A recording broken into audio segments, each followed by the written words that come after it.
Okay, so generally, Keith, now in June, what should people be looking at? I know lawn's an ongoing thing, so what can people be doing with their lawns? Well, keep cutting it, perhaps reduce the height just to get a nicer sward, as they say. Do the edge if you haven't already just sharpened it up. It smartens the lawn at no end. And is it, how often are people cutting their lawns now? Well, most people do it once a week, don't they? But twice a week if you want a bowling green lawn. Or a bit of quality. And most men, that's their main interest in the girl on the lawn, isn't it? It's a man thing. And what about sort of, I know people get the weeds coming up through the lawn now. What can you do to get rid of these weeds? Well, I think if you haven't already treated the lawn, you need to use one of these complete treatments. It's a fertiliser, a weed killer, a moss killer. Very easy to put on. I mean, that's a built-in kind of shaker, isn't it? So just to try and get it on evenly. And once it's watered in, it will do the job. If you've got persistent weeds, you probably need to go on to something like this Verdone, which just kills broadleaf plants, not grass. And you can spot treat difficult weeds like dandelion and things.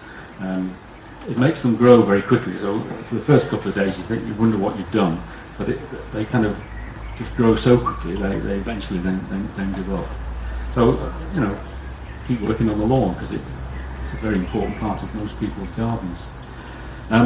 On weed killers in general, obviously lots of other types of weed killer you can use in other parts of the garden, on paths and paving and driveways and so on. I was looking at this the other day. It's a new product really, a spot weeder. Just takes a bit of the pain out of it. You don't have to bend down. It directs the herbicide straight to the plant. Looks quite a convenient way of doing it. We've got some demonstration weeds there, killed off by our own fair hand. But that's a very easy way to just, if you've got a few weeds in the path, ready mix, just need some dry weather to be activated. So lawns and weeds, they go together, I'm afraid, in the summer. Yeah. And so things like the greenhouse now, that's another thing, there's surely stuff with the weather warming up, things you can do there just to protect the plants. Yeah, most people will have got their bedding plants and early vegetable crops out of the greenhouse now, so there'll be more space for the growing tomatoes and cucumbers and aubergines. And it's the usual problem with the greenhouse, I suppose. It's going to get hot during the day, so you must ventilate. And on chillier nights you close up, but we haven't had many of those recently, so it's been good. Damping down, which is really just putting water on the surfaces in the morning just to keep that humidity off it. So the plants like it, and it prevents attack from things like red spider mite. So it's worth doing that. And just keeping the greenhouse tidy. Taking away dead leaves and making sure that if you get any little bit of mildew, you cut them off and get rid, because hygiene is quite important in the kind of high temperatures, high humidity of the greenhouse. And what about things like greenhouse shading? Is that something people should be doing this time of year? It is really, certainly on the south-facing part of the greenhouse. Just you can use cool glass, which is just a white paint, really, it's painted on for the season, or more permanent screening, which you just roll down. But greenhouses can get very hot, mid-afternoon in June and obviously beyond. So it's worth thinking about, yeah.